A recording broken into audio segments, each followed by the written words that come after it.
This is Frog Valley Farm, and I just wanted to talk about the importance of diversifying your methods, your natural farming methods.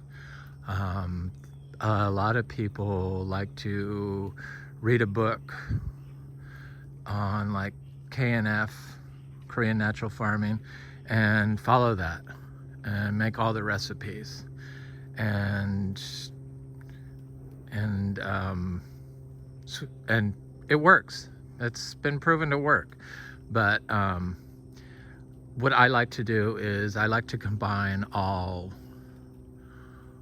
practices and create my own, because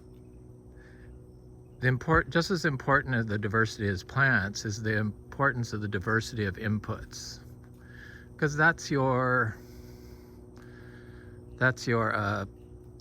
nutrients, your micronutrients and your macronutrients. And by diversifying your regimen, your farm management practice, focus on soil health, then diversify into all the other known forms of natural farming. I think the best one I've ever seen is the zero budget Indian natural farming methods, because they include cow urine, and urine is extremely important for some trees. They like it. So if you're making some Korean natural farming recipes, it includes milk, cow milk. I'm not talking about American crappy polluted cows. You have to buy organic, grass-fed.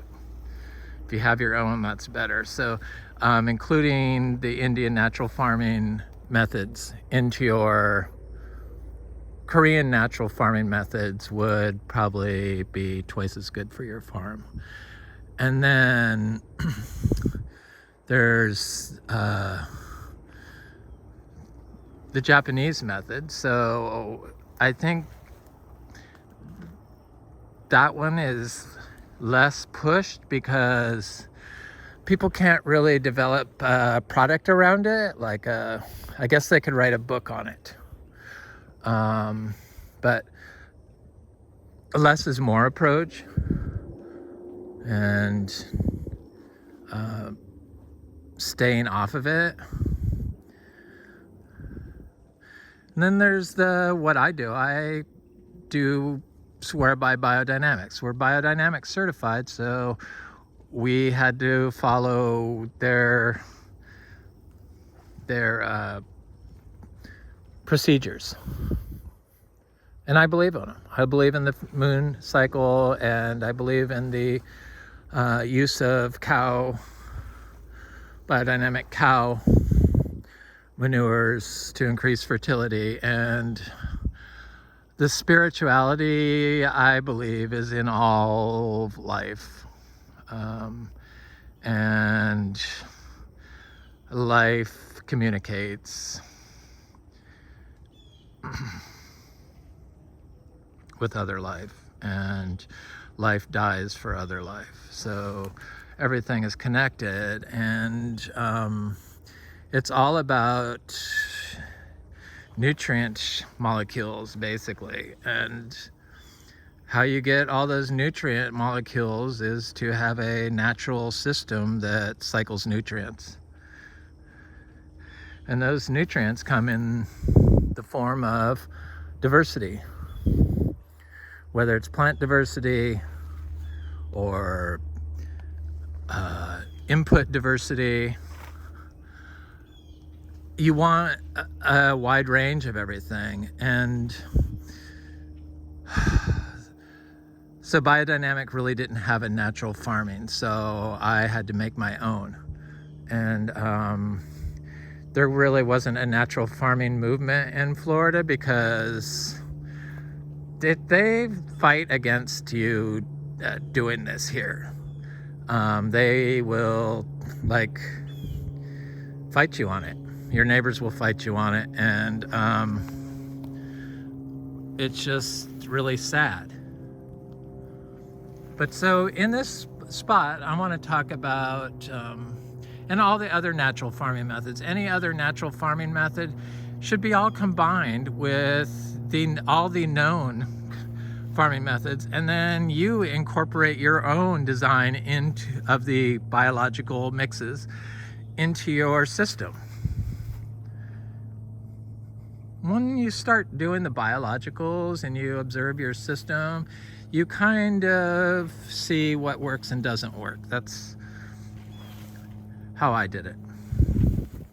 So this was like compacted lawn here. This was like a lawn pond when it rained, and it killed some of my favorite jackfruit seed-grown seedlings I had just planted in there by boiling it alive, and water is a sure way to kill your jackfruit.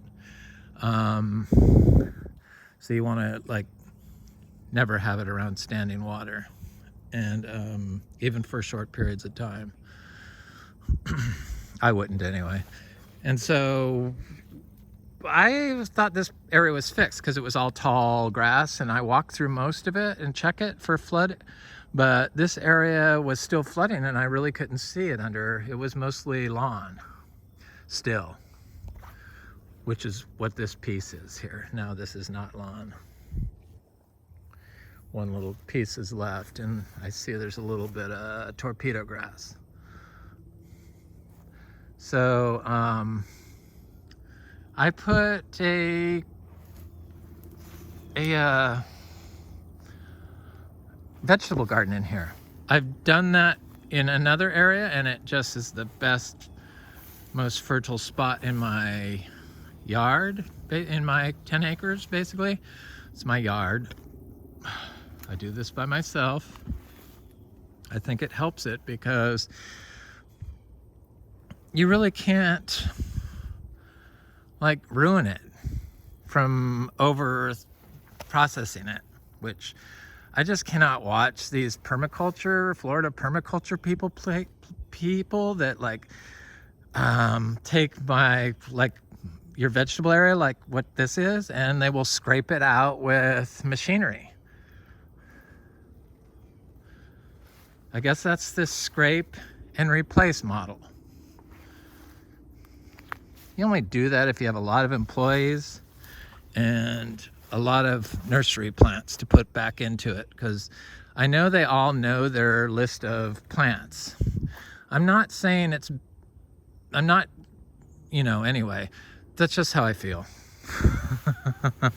It's just like, it's kind of wrong, and I'm kind of surprised that people follow that. That's the problem with communication. People really can't hear the message.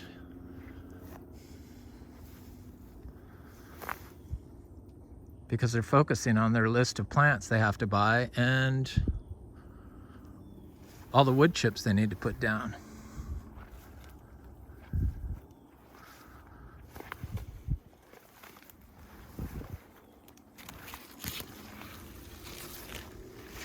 So this natural system that you just let grow. So all these weeds came up when after because it's like the end of vegetable season. Everyone in Florida knows that. I have some Everglades tomatoes, and there's some basil in here. Basil grows in summer, and there's some carrots probably that are pretty big, I would think, maybe, I hope. But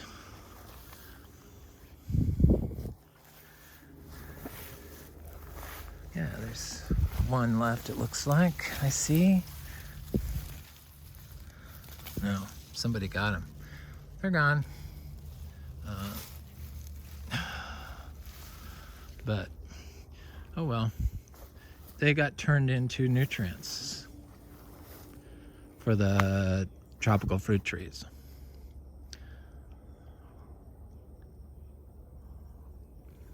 You can't really do the nutrients, the whole spectrum of nutrients, unless you let nature do it for you. But you need to apply the diversity of inputs, like I don't ever talk about like wood chips and grass clippings and stuff like that, because I try to make a product that's better than that. I do make a product that's better than that. That's an input for compost for me, to me. I use them. If I have excess, I will scatter them around. But those ingredients are compost ingredients, because I want to try to create a completely fermented static pile compost and scatter that around. And you only have to do it in tiny little increments. And I use biodynamic cow manure because I know it works in Florida to get stuff to flower and fruit. You can't get it from black cow. Sorry. It's not the same thing. So I've started my vegetable garden in an area that just doesn't do very good.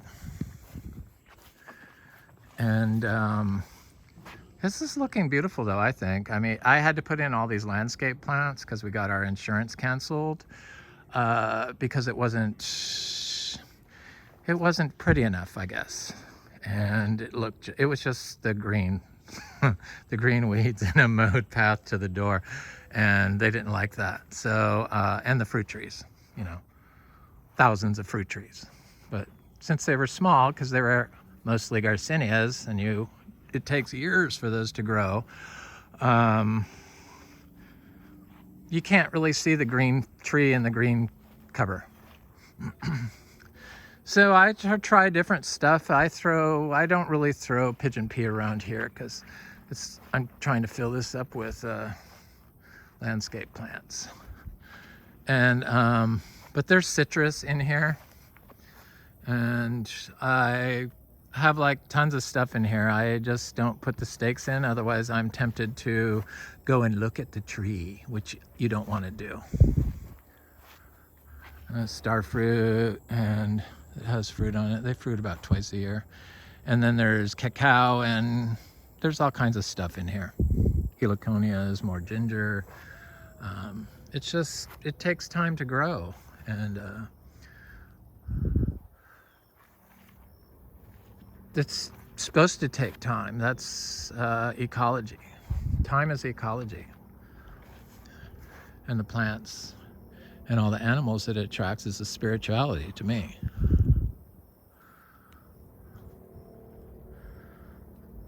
So to even think about killing something in my yard plant-wise is just not even in the question.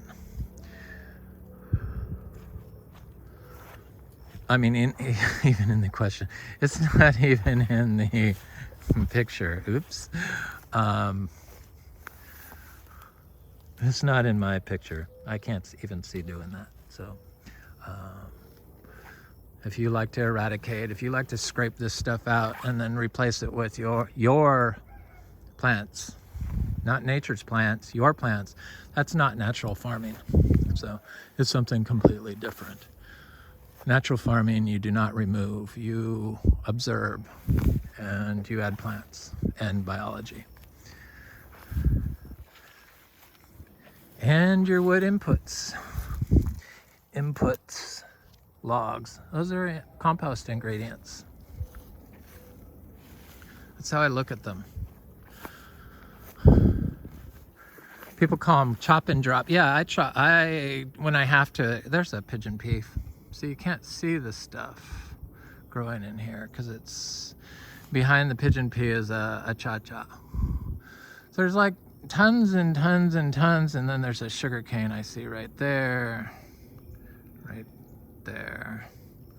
Tons and tons and tons and tons of stuff planted in here that, because of the tone-on-tone green, you can't really see it, but I know, I don't know, I can see it.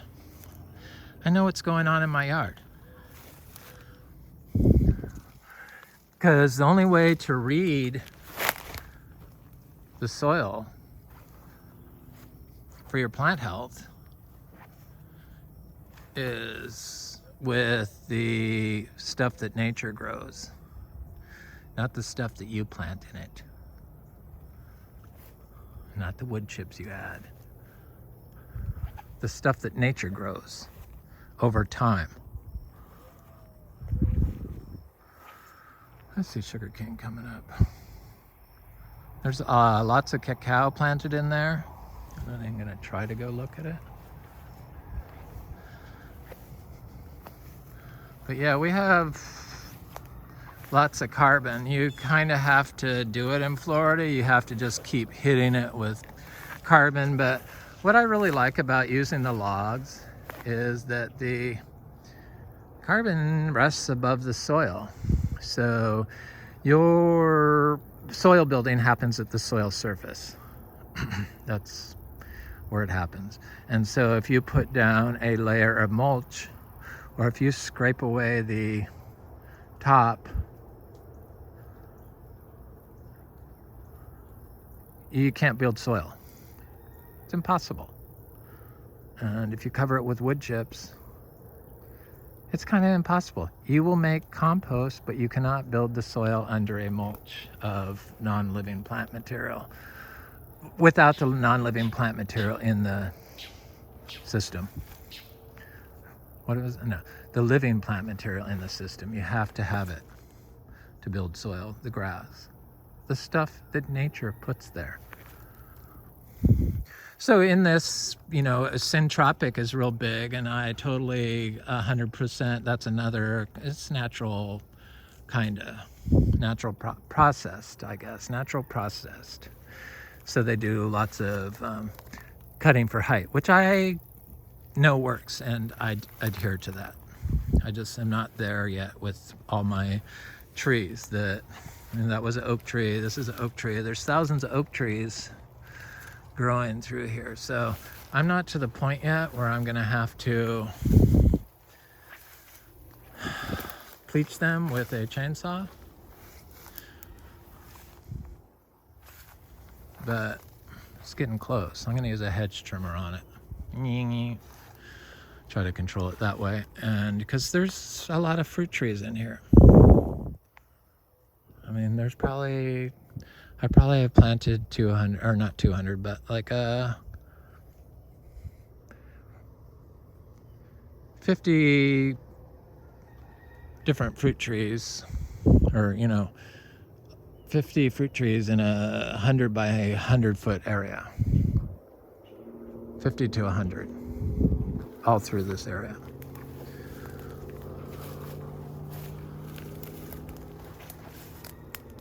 But the oak trees, they just wanted to grow here. So when you have something like this, that the stuff wants to grow,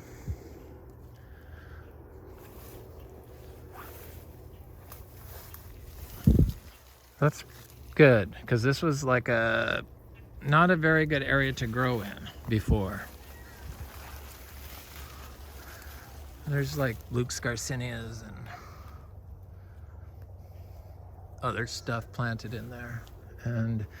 But what I don't like is like this. I can see this. This is probably what people's lawn would look like if they tried to start growing it out. Excuse me. So there's some other plants in here, but it would be mostly just short grass. And this is 2 years after not mowing it. And I see it's mostly the dreaded sedge, but it's not a very healthy sedge. And it's next to a telephone pole, so I imagine it was driven over. The worst thing you can do in Florida soil, drive on it. It is. Well, I guess you could drive on it and scrape it all up. That would probably be the worst. But so what I do when I see something like this, a grass monocrop, I add it to the area that I need to grow a vegetable garden. And like I said, it's just me. This is better because this has a variety of stuff. So this isn't an area that I would bother to mess with. This is a, wax jambu and a mango. mango, citrus, white sapote. This was always like one of the worst areas in our yard.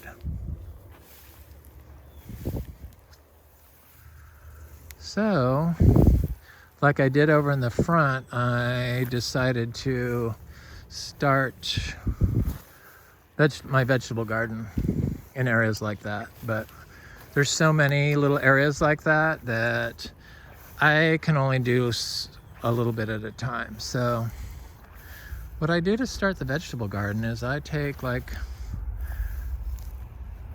my zebu bedding and manure and piss, and I dump it. So this is 3 days worth, 1, 2, 3, and some donkey manure. And I put it down there, and I start doing it in July when I take over a new vegetable garden area to plant in the fall. So like 4 months from now. So we have pigeon pea, but the pigeon pea doesn't always come up. I like to scatter pigeon pea. I got this from a friend of mine, and he turned me on to a bunch of seed, and it's trying to come up now. But I know that if I start a vegetable garden in this grass by putting down compost or using cardboard, any of the methods, any of the known methods, in biological farming, it's about getting creative and using as much diversity as possible. So I'm going to let that sit there for 4 months, and I'm going to create strips of it, because we don't have to water our vegetables. We don't water our vegetables. We don't have to. It's kind of amazing. I mean, I could, it would do better, but you don't have to. And so I'll do more strips of them, like 3 or 4 days of manure, and then I'll bring finished compost in like 4 months or 3 months and put on top.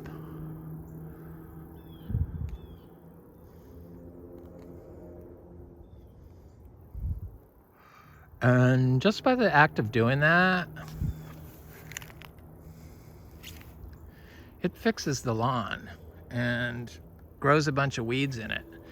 And really, this lawn should be bigger than, how tall is it? It's like 10 inches. And it's not like I haven't put down a bunch of stuff. I mean, there's all kinds of stuff that I put down. There's sticks and you name it, I put it down here. I've planted it here. I've planted intercropped hundreds and hundreds of Japanese sweet potatoes, different types. All through here, all through the front, the bad areas. I mean, you have to do everything. It's like sticking to a set of rules and set of inputs is hindering your advancement in biological growing of vegetables and fruit.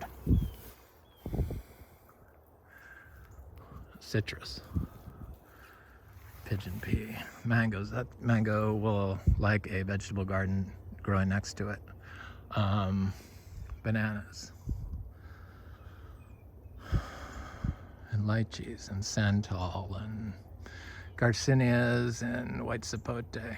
Anyway, this is Frog Valley Tropical Fruit Farm, and I hope you're growing for everyone. Have a good day.